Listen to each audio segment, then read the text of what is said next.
questions. First one is proportional representation और किन किन countries में यूज़ होता है, किन किन systems में, अगर आप उसके बारे में थोड़ा और बता सकते हैं. और दूसरा mixed proportional representation में आप बात कर रहे हैं कि 50 जो है proportional representations होंगे, 50 जो है listed candidates होंगे by priority.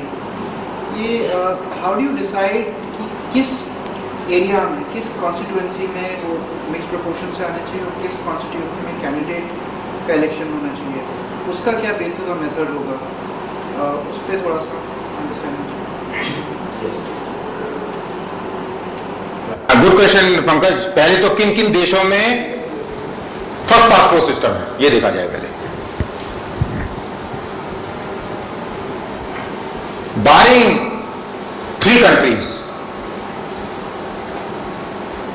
there is nowhere parliamentary system coupled with the first passport system, and all are British colonies. Even Australia, Canada have given up this system. Britain recently tried to give up this system. I think they could not communicate, therefore referendum failed, but they have already started thinking. There is a serious problem of the parliamentary coupled with this. India has followed British system. किन किन देशों में in some form or the other proportional representation exists in most of the developed democratic countries. Germany is a clear-cut example of the proportional representation system. Nepal has adopted proportional representation system, which is the latest. They had a similar debate in a constituent assembly, and Indian experience was one of the influencing factor that in a society, if you want to adopt parliamentary system, first passport system is not the right system. Something else needs to be done. A preferential election system is something like proportional representation system, but it's in different form. We have tried to design a simplistic form because most of the Indians are still technically not aware. Politically, system-wise, political outcomes they are aware, but technically they are not aware. So therefore this is specifically designed mixed for that, to understand easily. Where the direct candidate link is also there, and still we achieve through proportional representation every vote is represented. Second, take an example of Maharashtra Assembly where there is 100 seats at the moment in the first passport system. There are 2 choices. 100 seats are made to 50 geographically. So 2 constituencies geographically are combined together, delimitation by doing delimitation, and made 1 constituency for the elected representative.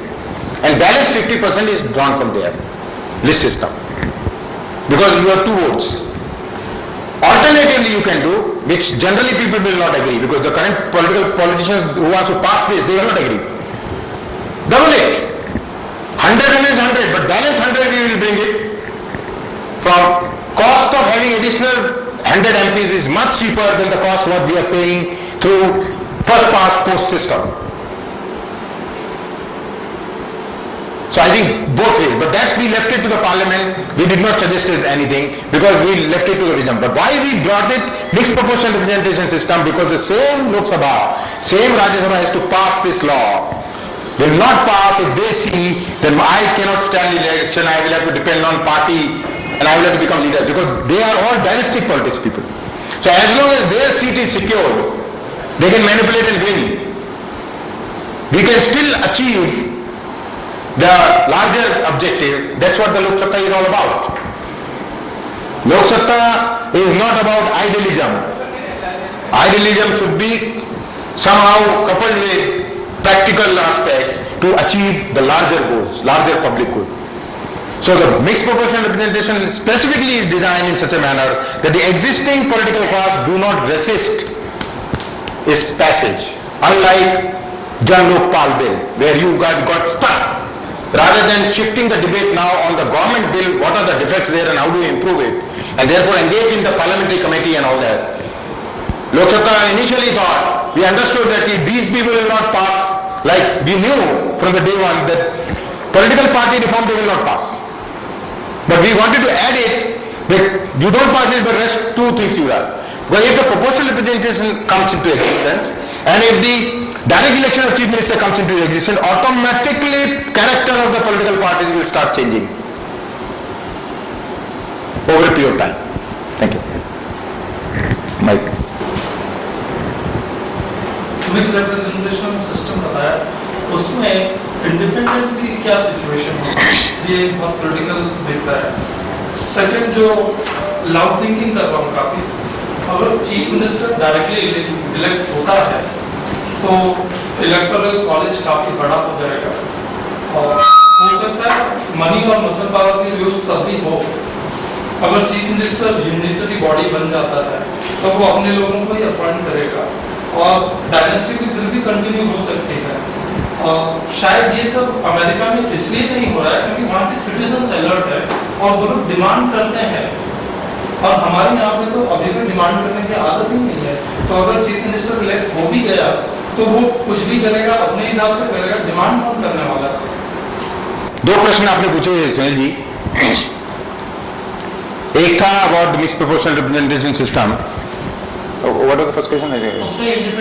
Independence की क्या भूमिका रहेगी? क्योंकि there is also a direct constituency election, nothing changes for independence. In this, independents are not barred to fight election. They can still win from a direct constituency. अगर उस constituency में 4 candidate खड़े हैं, इंडिपेंडेंट also खड़ा हो सकता है। तो nothing affects. And arithmetically doesn't changes the nature of the assembly. 1 or 2 seats will hang over. In some years, the assembly will be 100 seats. In some constituencies where a couple of independents have come in, or more also have come in, it will be hanging by 1 or 2 seats, not more than that. Arithmetically, if you go through the Lok Sabha website, we have worked out all the combinations, and there you will find all this. So independents have still, they can stand in the election and fight. There is no bar on that. Coming to proportional representation, come on to direct election of chief minister. In a smaller constituency, to manipulate the votes on the basis of vote bank and money power and all that is easier rather than the larger constituency. A candidate can buy over 5% vote, 10% votes. But if whole Maharashtra has to be won, it becomes that much difficult for him. Number 2, his accountability is directly to the people. He has to project himself as a statesman and a leader to win confidence of people. It will not be easier for him to manipulate. We are making it more difficult for the people to manipulate. There is no guarantee of everything on period, but over a period of time it will filter away. The kind of leadership will emerge to win the whole state will be of a different kind. Existing people will find it difficult to win because whole population has to be taken care of. उसमें एक आप काम कर सकते हैं कि direct election of chief minister can be done on a preferential vote system, not only first past the system. It means 3 candidates are standing, you have a choice of preferential, 1, 2, 3, 4. And which on a preferential basis, whichever gets 51% votes is winner, rather than only 20% vote and rest of the votes are divided. There is a mechanism to check that. In a preferential system, what happens that I have a ballot paper or whatever, machine. First vote I will give it to Ruben, second vote I will give it to Sunil, and third vote I will give it to, I have got 3 candidates, 3 choices I can give. What will happen? First counting will be done on the first vote. How many people got first preferential? Whichever got the least one is eliminated. उसको second preference vote किसके मिले? It will be added into each candidate. Then have you reached 51%? No. Then the third one will be eliminated. उसके third preference vote मिले, उनको second preference उसको transfer कर दो आप. इस तरह से Australia has been able to check certain things. They have found a way. Third thing, America और इंडिया में ज्यादा डिफरेंस नहीं है in the political understanding of people. I'm sorry, I'm making a very well thought out statement. Politically, Indians are much more mature and responding to the situation as it exists. No government, barring few, have remained in power on a consecutive terms in India. People are voting for change. People are throwing out the governments which are not performing, throwing out regularly. It doesn't happen. Any election, barring 1 or 2 governments, people are changing governments. People are very smart. But what happens is, in the current vicious cycle, same people keep coming back. Therefore, nothing changes for me. So what is the situation? Two responses are happening. One, educated middle class. They continuously keep voting for a change. They vote for a change. And no change takes place in my life, even if despite the government changes. I said, what is the fun of voting? What is the point? Let me withdraw from the voting. And the reaction happens.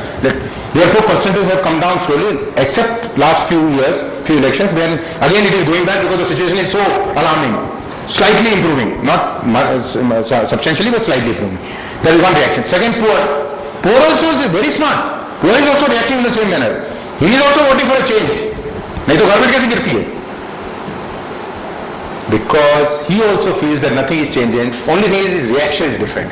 His reaction is, rather than going away from the voting, let me make the best out of this political system on the day of voting. Liquor देगा, पैसा देगा, वो ले लूंगा, मैं vote कर दूंगा. People are very smart. In a direct election, over a period of time, you will find a different leadership will have to come out and convince people that I will deliver to you. Existing political parties or political leaders will not be able to survive if you have a direct election. If the constituency is bigger, and if you have some kind of preferential system, in a first past post system, you can manipulate. Chances of manipulation is larger as compared to proportional. It does not mean that proportional representation is a 100% secured system. No, you will have to create a check. That I said the 10% threshold has to be kept. These are the issues through which we can manage. You had a question? Ram had a question first. Ram had a question. Why cannot we get it done through election commission? Why do we have to do something? For example, until Mr. Session came in, election commission was not an institution which you or me knew about. It was functioning somewhere in the background, elections were happening. Session came in and changed something, and since then that set a precedent and the standards have increased. So my question is, what are the systemic constraints where we actually need some changes in acts or legislation in parliament rather than trying to work through? Because my belief is that today if election commission puts in some new rules or procedures for political reforms and for eligibility for political parties to field candidates, and if parties question and take it to the Supreme Court, my belief is that Supreme Court has become more activist and therefore will actually rule in the favor of election commission. Okay.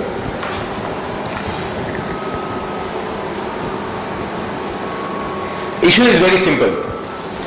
Any institution in India works within the framework of constitution. They have been given a set of mandate to do it. Mandate of changing the laws, mandate of enacting the laws, mandate of debate on the laws is being given to legislature. Election Commission is only implemented. The People's Representation Act gives a mandate to conduct elections in certain form. It does not give Election Commission right to change the election system. I'm talking about the political. Election system. So first past post system is an election system. That is electoral. I'm talking about political. Like party should have been a party. Yeah. So let us take about political party for example.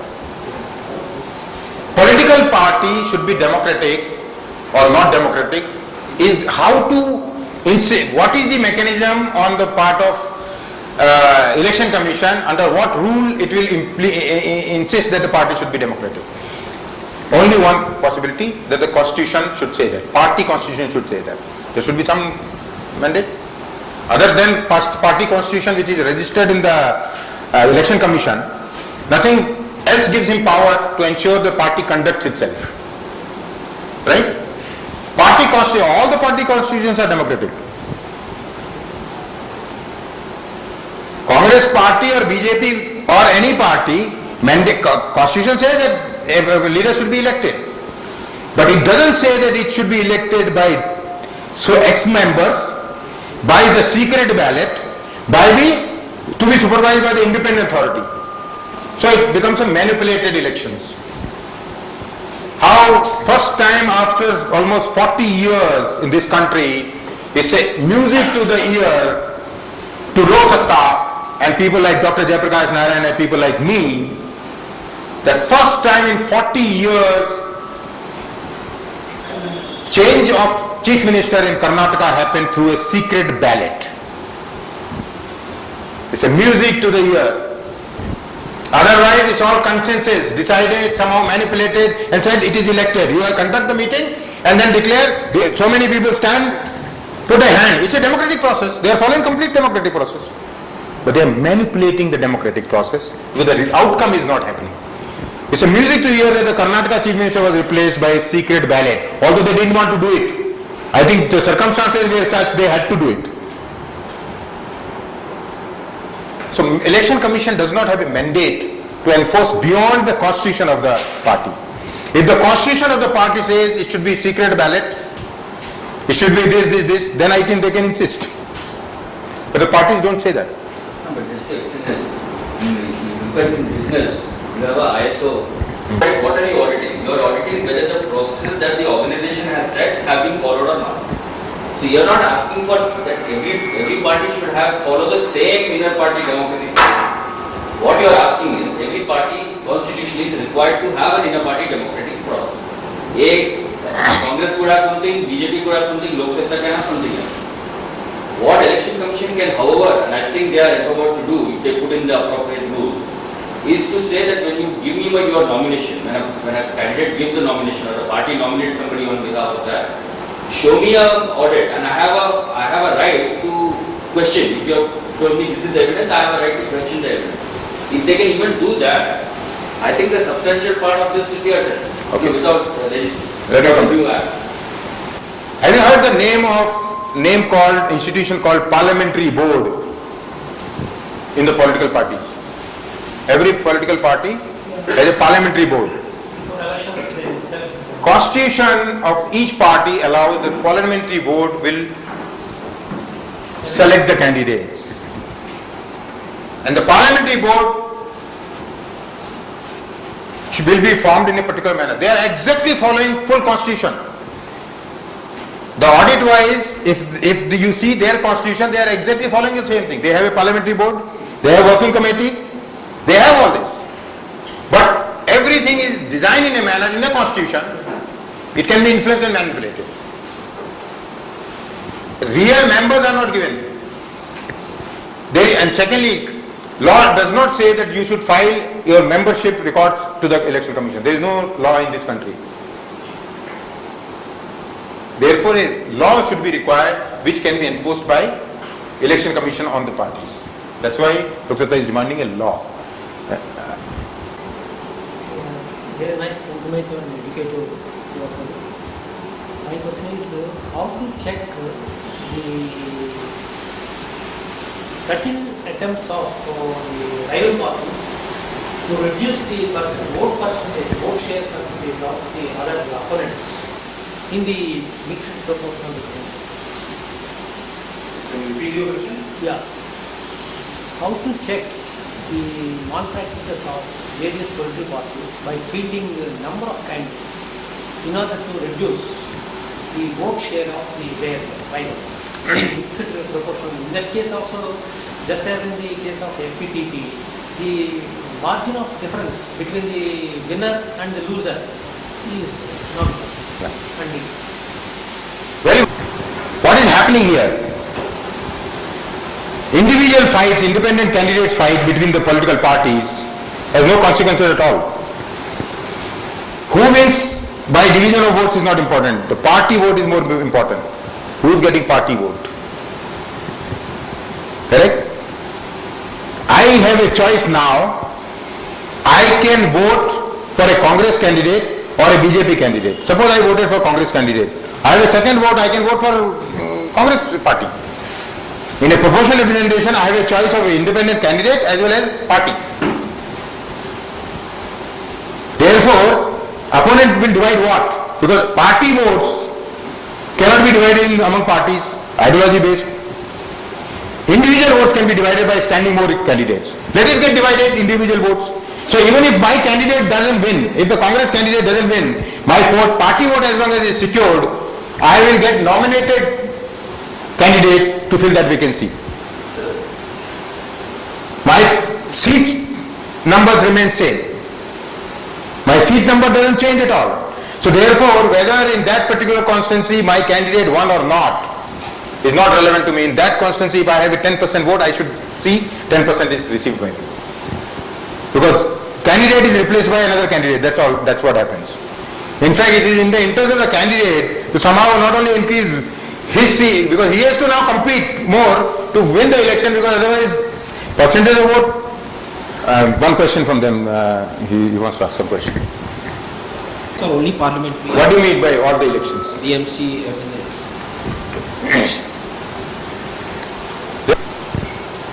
A parliamentary election at a national level, the state elections, and the local government elections.